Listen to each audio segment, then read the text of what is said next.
আসসালামু আলাইকুম। মিকনু ভিএফডির একটা কমন প্রবলেম হচ্ছে E14। যদি E14 কখনো আসে তাহলে এটা ভাববেন না যে অনেক বড় সমস্যা, এটা একটা সাধারণ সমস্যা। এটা ইনভার্টার অন করার পর হতে পারে, যে কোনো মুহূর্তে হতে পারে। তো কেন হয় ইনভার্টারের E14 প্রবলেম এবং কিভাবে এর সলিউশন হবে বা সমাধান হবে তা আপনারা এখন দেখতে পারবেন। তো প্রথমে ভিএফডি খোলার দরকার নাই, আপনারা শুধুমাত্র জাস্ট পাখাটা খুলবেন। এখানে দেখতে পাচ্ছেন কিছু পিঁপড়ার আস্তরণ দেখা যাচ্ছে, তার মানে বোঝা যাচ্ছে যে এই পাখাতেই কোনো সমস্যা আছে। তা আমি পাখাটা খুললাম। সম্মানিত দর্শক, দেখতে পাচ্ছেন যে একটা কি টিকটিকি, এই যে একটা টিকটিকি আটকে গেছে, যার জন্য ফ্যানটা অফ হয়ে গেছে। এই ফ্যানটা অফ হওয়ার কারণে ভিএফডি যে হিট হয়, গরম হয়, এরপর আধা ঘন্টা চলার পর এই হিটের কারণে যে একটা হিট সিঙ্ক থাকে, সে আবার ইনভার্টার অটোমেটিক অফ করে দেয়। তো আপনারা যদি কখনো E14 হয় তাহলে অবশ্যই কোনো দিকে খেয়াল করবেন না, শুধুমাত্র এই ফ্যানটা দেখবেন এবং এটাকে পরিষ্কার করবেন। ফ্যানটা পরিষ্কার করবেন, তবে ফ্যানটা ফ্রি আছে কিনা।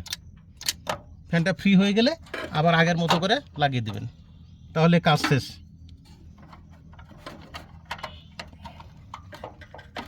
আর এটা বোঝার উপায় হচ্ছে যে যখন ইনভার্টার অন করবেন তখন দেখবেন যে আপনার ফ্যানটা চলছে না, সে সময় আর ভিএফডিটা ব্যবহার করবেন না। তো এই প্রবলেমটা যদি হয়, আপনার ফ্যানটা অফ করলে বা পরিষ্কার করে দিলে E14 সমস্যার সমাধান হয়ে যাবে ইনশাল্লাহ।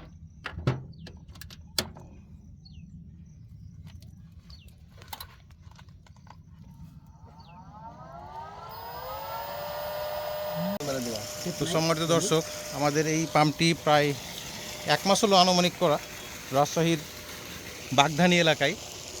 তো সেই দিন আপনাদের পানির ফোর্স কাছ থেকে দেখাতে পারিনি, আজকে দেখেন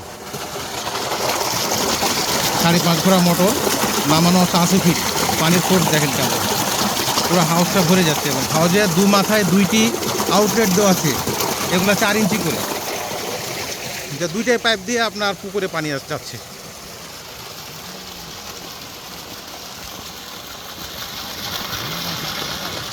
একটা পাইপে কভার করতে পারতেছি না, এই জন্য 2টা আউটলেট দেওয়া হয়েছে, পানি আবার দেখেন আপনারা।